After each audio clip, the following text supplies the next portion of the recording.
So you've completed a high-level gap analysis, and in some cases, you might be good to go stopping right now.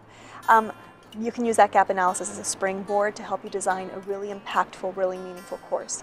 But for some of you that might find that your larger gaps are in the motivation box or in the environment box, then you may feel like you need to go a little bit deeper to help understand your learner and to help validate some of the assumptions you might be making.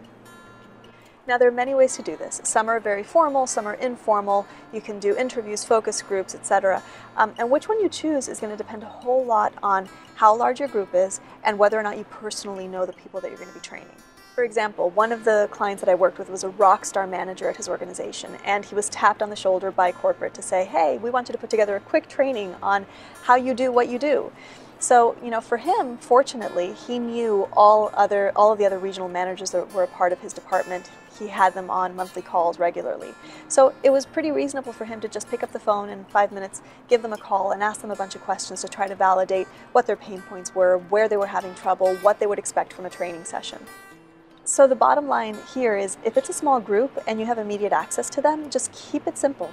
Give them a call, ask them some questions so that you make sure that you include in the training what they need. But let's say on the flip side, you have a course like the one that I'm teaching now. Now in my imaginary world, there's going to be thousands of you taking this course, and I can't reasonably give you a phone call to find out what you need and how I can help. So in that case, what I can do is I can make certain assumptions about the type of people that will be interested in this course. I can identify some common ground, and I can use that to generate learner personas that are going to help me test and validate some of the assumptions that I have as I'm putting this course together. But what if you have to design a course on a topic that you're new to and you have no idea who your learners are? Well, in that case, you can use the web as your launch pad. Go onto popular websites around the topic, around the trade, and find out what people are complaining about, what the pain points are, what the blog posts talk about. Go into the trade organization for that profession and take a look and see what training they're offering. See if maybe you can sit on some of the webinars and hear what the buzz is, hear what people are complaining about.